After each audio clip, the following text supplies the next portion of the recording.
If there were loot boxes in either of these games, it would be acceptable. Bad news, bad.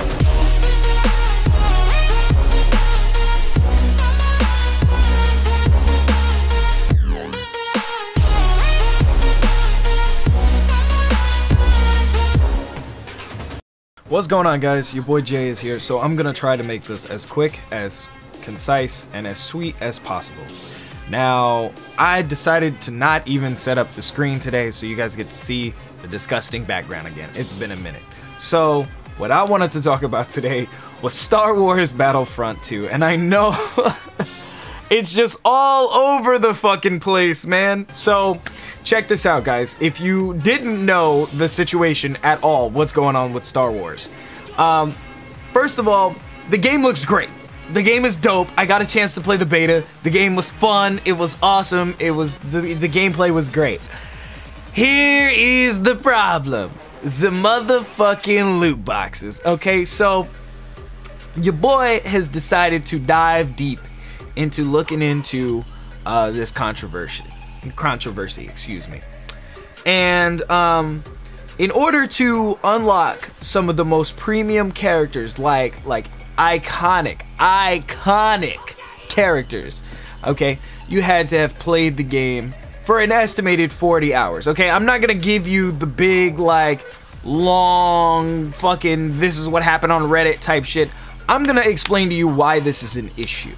Okay, so if you guys need a little bit more information, here's Philip DeFranco's video, marked at the specific timestamp where he talks about it. Now, there's been several other people that have talked about it. There's been several other articles that I have read that have come out about this. Philip DeFranco just explains it the most to the average consumer. So if you're not too deep into games, but you kind of understand it, it gives you examples on loot boxes and credit systems and stuff like that. What we're gonna talk about is why this is a problem. So first of all, let me just get this out of the way. The people that have been sending death threats to the developers, that's not cool, fam, okay? I mean, I understand you're upset, but that's not cool, fam. All right, we're not supposed to be doing that out here. I understand that the internet is a ruthless place. Like, it's horrible. Like, people will dox you over your opinion of a fucking movie or a TV show or a video game, okay? So this is the most interesting, like, wow, just wow. Some of y'all be so fucking wild. But anyway, now that we got that out of the way, don't do that, okay? This presents an issue because there's usually this thing that happens, trends in video games. Usually when games decide to go all single player, or when there's a game that comes out that's really good and everybody else wants to rip from it. Everybody just wants to get a little bit of piece of everything. What made this game successful? Why are people playing it so much? We need more of this. I want more. How can we implement this particular thing or something from this game in our product to get it to sell more? Now, in the case of Star Wars Battlefront, PUBG, Fortnite, what else uses loot boxes? All these fucking games using loot boxes all of a sudden. Call of Duty using fucking loot box. What? Call of Duty using loot boxes? That shit don't make no sense, fam. None whatsoever. The problem with this is you decide to take a trend that usually exists in a free-to-play game, and you apply it to a game that someone has already paid full retail price for. This is an issue because now you're stacking play-to-win mechanics on top of a game that is supposed to be fair and fun to play. This doesn't happen in Overwatch, okay? Overwatch shouldn't even be part of the conversation here, okay? It doesn't make any sense because, yes, Overwatch did have a hand in popularizing loot boxes, but loot boxes is not what made Overwatch great. Loot boxes is not what made Overwatch addicting to play. You know what did? The waifus, fam. The fucking waifus. The booty cheeks, the beautiful character designs made Overwatch fun. That is the lore behind Overwatch made it popular, okay? Yeah, loot box gives you that gamble-esque, oh, I need another loot box, I need to keep playing and level up and get another loot box. Yes, it did do that. On top of all the other good shit that it did. So, what I need some of you to take away from this is Star Wars is not a bad game for doing this. Not at all. Star Wars is not. It is a factor of greed. That is what makes it bad. So if you really feel like, oh man, this is horrible, gaming, I'm so upset, and blah, blah, blah, and you're jumping on the bandwagon, fine. I understand. Jump on the bandwagon. I am also a member on that bandwagon. One thing that I think needs to be brought back into the trends, because you'll notice hub worlds was a thing for a time, loot boxes, multiplayer, everything's got to be multiplayer, you know, microtransactions, paying for online services. These are trends that exist that go throughout the gaming industry. Now, I will say there will be an eventual stop. It will get to a point where consumers are so broken that nobody wants to buy anything. It'll just crash. It'll be a gaming like crash. Like, think of the stock market crash or the economy crashing, a recession, if you will. That will happen eventually to the gaming industry. It's just, it's going to happen. It's just one of those things. It's part of the circle of life. Hopefully, what we get from that is great game development. Less greed, because let me tell you something, and just think about this as you're watching this video. If somebody makes a great game, do you not want to play more of that game? Yes, you do. If somebody makes a great game, do you not want to spend more money to play more of that game? Yes, you do. Let me point you to a very good example. Watch Dogs 2. Okay, now I understand that, yes, we suffer from the original Watch Dogs and its blunder and all of its fuck-ups that happened to it. It's just a laundry list of shit.